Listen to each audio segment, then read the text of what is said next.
Well, sir, the evening meal has been over only a little while as we enter the small house halfway up in the next block now. And here in the living room, we find Mr. Victor Gook and his son, Mr. Rush Gook. The gentlemen face each other across the library table, and a somewhat sluggish game of rummy is in progress. Listen.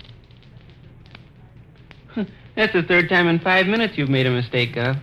Hardly be a matter of life and death if it had been the fourth time. No, but you don't generally play so sloppy. Probably the heat. Warm weather like this makes a fella's brain sticky. My brains ain't sticky. All through with the dishes, Sade? Yeah. Say, that brick mush man gets loonier every day. What's he done now? I stepped out on the back porch a minute ago, and he was coming along the alley, and he hollered to me, "Hey, ain't we the famous people getting our name in the paper?" Oh, he's a lame brain right, that brick mush man. I wonder what he meant. Talking gibberish, likely. Say, how about moseying down to the picture show? Picture show? I feel in a mood to loll back in the richly cushioned seats of the Baijiu and be transported into the land of make-believe. Why, I haven't heard you suggest going to a picture show of your own accord in 97 years. The fit seems to be on me this evening. Get your hat. Get your hat, Rush. Now? It's not even 6:30 yet. Get your hat. Get your hat, Sadie. We'll hie us to the silver screen. Well, what's on? A stirring play full of drama and pathos. I understand we can expect a tear and a chuckle. What's the name of the play? I forget.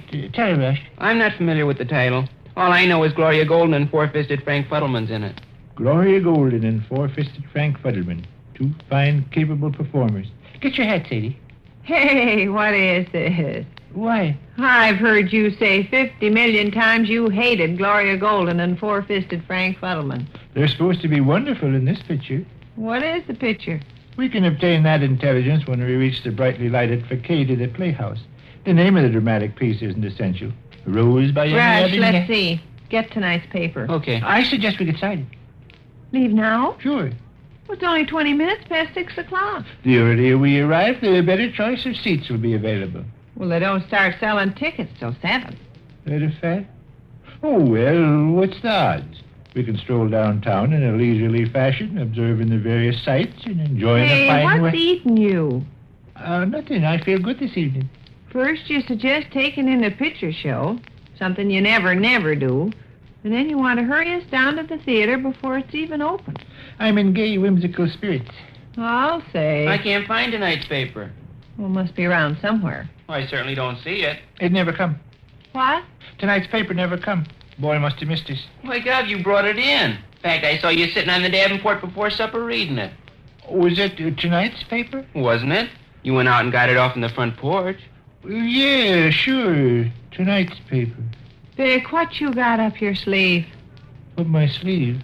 There's a mouse in the Cracker Barrel someplace. I think so myself, man. He made about 40 mistakes playing rummy while you were doing the dishes. It's this half-wit heat.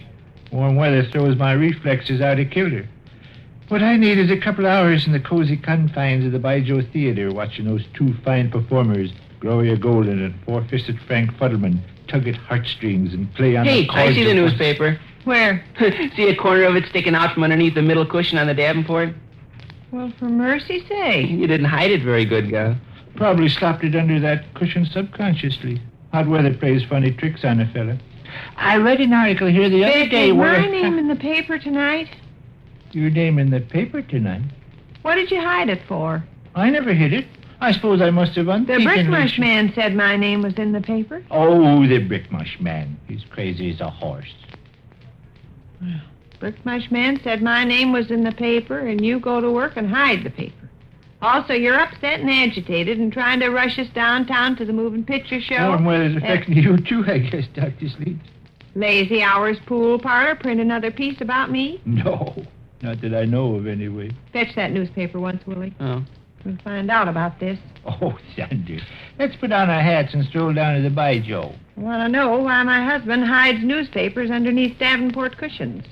I'm inquisitive. Doggone thing. I'll get it. Hank got stuff. Smelly Clark threatened to call. Go away from there. I said I get it. Hank got stuff. Don't see how you can be so positive. Hank got stuff. Give me the newspaper, Rush. Oh.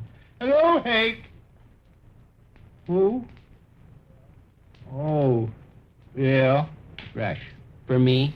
Why do you think I'm proffering the receiver? Smelly Clark? Yeah. What did I say? Will you take the telephone, please? Will you take the telephone? Oh.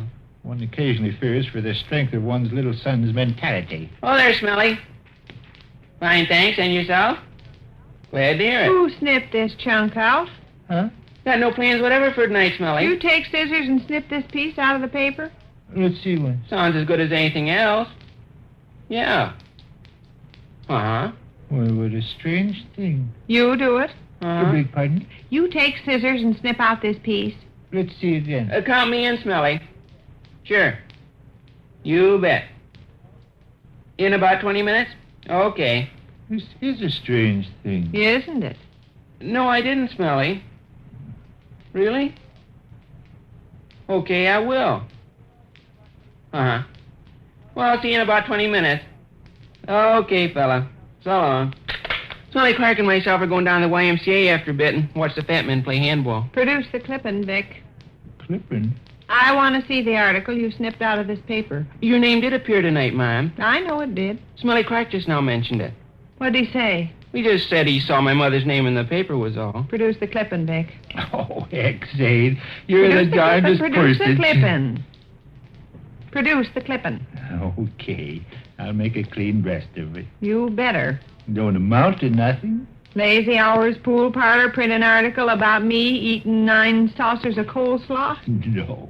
Well, what then? Oh, darn guys at Chicago Lodge headquarters slipped up. How you mean? They released some material without permission. What material? What material? Remember last week you were offered an honorary position with the lodge and you didn't see fit? No.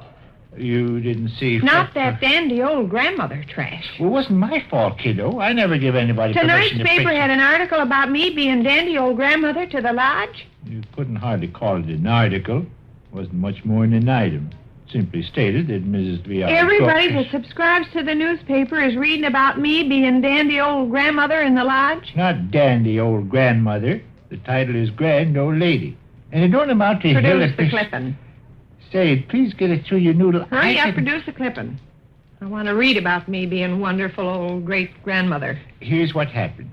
I never answered headquarters letter, so they took it for granted that you accepted the honorary... Does it tell about my snow-white hair and tottering footsteps? I don't think so. Produce the clipping. I admit it was a sloppy way to do business, and I mean to mail them Chicago halfwits a scorching letter and tell them... about my sweet wrinkles and furrowed brow and trembling hands?